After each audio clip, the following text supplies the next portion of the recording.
En ce jour, peut-on parler de la République démocratique du Lualaba ou de la province du Lualaba ou de la RDC qui est un pays sans loi ni dirigeant? L'autarcique Fifi Masuka vient de défier toute la République démocratique du Congo. Contre toutes les lois, elle vient de mettre un gouvernement sur pied. N'est-ce pas un début de balkanisation? Que disent nos lois à ce propos? Ce silence contre toutes les lois qui existent dans ce pays, l'autarcique vient de défier. Est-ce que ce pays n'a pas de loi? Est-ce que ce pays est une jungle? Est-ce que ce pays a des dirigeants? Un président de la République qui doit garantir la Constitution, comme le dit notre Constitution, son article 69. N'est-ce pas une autre forme de guerre? À ne pas oublier que Lualaba est la capitale mondiale du cobalt, donc de notre cobalt, nous Congolais. En défiant tout le monde, en utilisant même de faux documents. La loi est très claire. Elle n'a jamais été élue comme gouverneur. Elle n'est jamais gouverneur haï. Tout cela a été toléré par une assemblée passive dirigée par un doyen des assemblées provinciales.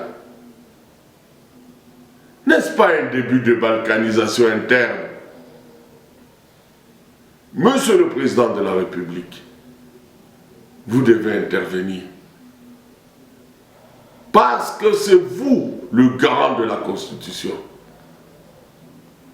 Sur base de quelle loi, de quel principe?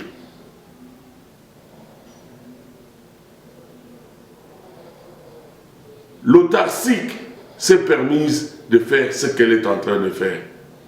En plus, félicité par certains membres de votre propre entourage.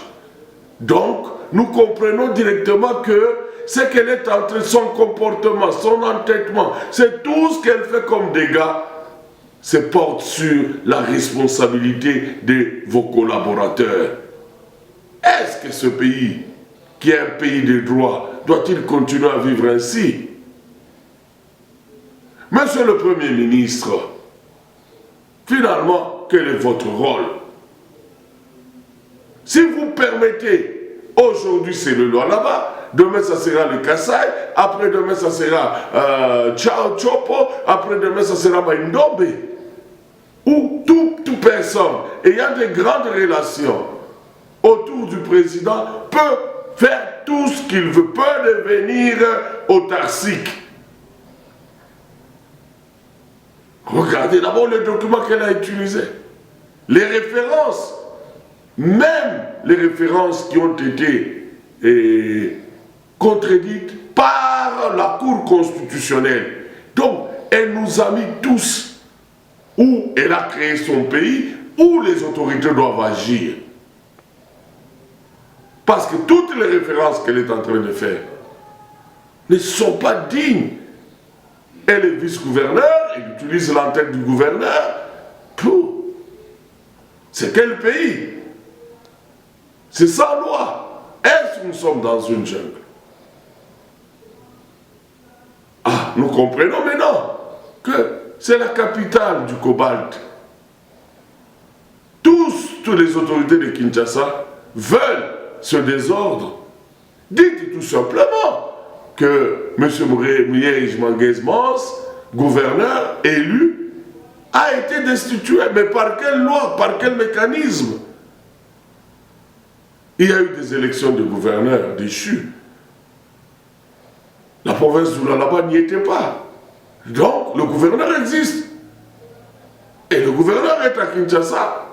Bloqué par quel mécanisme? On ne sait pas. Mais on permet à une autarcique de faire tout ce qu'elle veut en disant fille béton. La fille est née béton. Oh, nous avons la guerre à l'Est. Nous pensions que la balkanisation de l'Est nous mobilisait tous.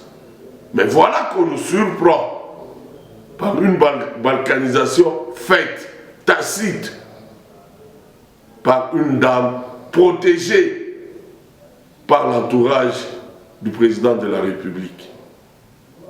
Quand un homme très fort, un homme digne qui entoure le président, commence par féliciter son membre qui est membre d'un gouvernement illégal. Donc, nous supposons que tous ceux qui vont au Lualaba chaque jour vont se constituer des stocks de notre cobalt sous je ne sais pas quelle bénédiction et soutiennent que leurs membres deviennent membres d'un gouvernement illégal. Nous interpellons toutes les institutions de Kinshasa d'agir. On ne doit pas créer une jungle dans le Lualaba qui est notre capitale mondiale du cobalt. Là où les Congolais aujourd'hui comptent pour leur développement. Chers collaborateurs du président de la République, aidez le président à aller de l'avant. Le peuple d'abord, l'état de droit, ce n'est pas ce qui se passe là-bas. Nous nous posons la question, pourquoi elle est là? Pourquoi elle continue à agir sans connaître quelle est des répercussions? Assemblée provinciale, Papa Kamouini, est-ce que vous existez? Devrions-nous comprendre que quand nous étions en Katanga unis, vous, rapporteurs, vous ne faisiez rien. Donc c'est le feu, le patriarche qui faisait tout. Oh, vous êtes digne de ce que nous étions en train d'attendre de vous, d'agir. Nous vous disons merci. Et la communauté congolaise n'est pas bête. Les répercussions, la communauté vous en donnera. D'abord, nous appelons au retour à l'ordre institutionnel.